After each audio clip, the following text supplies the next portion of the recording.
சொத்து குவிப்பு வழக்கு ஒரு நேரத்துல மிகப்பெரிய அளவுல சர்ச்சைக்கு உள்ளாகி அதுக்கு தண்டனையை அனுபவிச்சு நிறைய பேர் உள்ள போனாங்க தெரியுமா? அதே போல 2026 ஆட்சி மாற்றம் வந்துடுச்சு அப்படின்னாக்க இங்க எத்தனை பேரு லஞ்ச வழக்கிலும் ஊழல் வழக்கிலும் சொத்து குவிப்பு வழக்கிலும் பல பேர் இங்க உள்ள போக தயாரா இருப்பாங்க, தயாரா இருக்கணும்.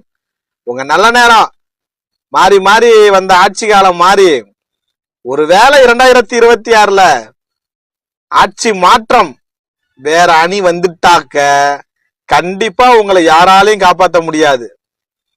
ஏன்னு சொன்னாக்க பல விஷயங்கள்ல சிக்கி வச்சிருக்கிறீங்க, மக்களை எந்த அளவுக்கு காயப்படுத்திருக்கீங்கிறது இந்த 2026 என் மக்கள் உங்களுக்கு தக்க பதிலடி கொடுப்பார்கள். எனதருமை என் உடன் பிறந்தார்களே, தயவு கூர்ந்து இந்த கடந்து வந்த பாதையை கொஞ்சமாவது யோசிச்சு பாருங்க. நாம காவல்துறையாலும் இன்னும் பல துறைகளால் எவ்வளவு அவதிப்பட்டோம். ஓட்டு கேட்க வரும்பொழுது மட்டும் நம்ம கால் கையில உழுந்து பல விஷயங்களை கேட்டு நான் இதை பண்ணித்தரேன் அதை பண்ணித்தரேன்னு சொல்லி நம்மள்கிட்ட நிக்கிறாங்க.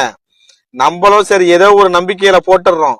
திருப்பி கேள்வி கேட்க முடியாத ஒரு நிலை ஏன் ஏற்படுத்துகின்றா? அவங்க கொடுக்கிற 1000, 2000, 5000 முத கொண்டு கொடுக்குறாங்க. ஒரு ஓட்டுக்கு 10,000 கூட ஒரு சில இடத்துல கொடுக்குறாங்க. அதை வாங்காம நம்ம ஓட்டு போட்டோம்னா நம்ம கேட்கிற கேள்விக்கு அவங்க பதில் சொல்லியே ஆகணும், அதற்கான தீர்வு அவங்க கொடுத்தே ஆகணும். அப்பதான் அவங்களும் பயந்தாப்புல ஒரு பதில கொடுப்பாங்க. ஆனா நம்ம காசை வாங்கிக்கிட்டு கீழ்த்தரமான வேலைகளை நம்ம செய்யறதுனால நம்மள பார்த்தோம்னா ஜெயிச்சு வந்ததுக்கு அப்புறம் அவங்களுக்கு ஏளனமான பார்வை தான் தெரியுது, ஏச்சி பிழைக்கத்தான் தோணுது. நம்மளால நின்னு கேள்வி கேட்க முடியுதா? பாத்தீங்களா? நான் உங்களின் ஒருவன், உங்களுக்காகத்தான் நான், அப்படியெல்லாம் பேசுவாங்க தேர்தல் நேரத்துல. ஆனா தேர்தல் முடிஞ்சு அவங்க ஜெயிச்சு வந்ததுக்கு அப்புறம் நன்றி சொல்வதை தவிர வேற எந்த விதத்திலாவது நம்ம வீட்டுக்கு வந்தது உண்டா?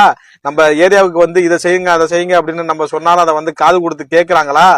தயவு கூர்ந்து உங்கள் அனைவரும் பாதம் தொட்டு கேட்கிறேன். 2026 தேர்தல்ல நாம மிக கூர்ந்து சிந்திச்சு செயல்படணும் அப்படின்னு என் உடன் பிறந்தார்களே உங்களிடம் மிகவும் பணிவன்புடன் கேட்டுக்கொள்கிறேன். நன்றி.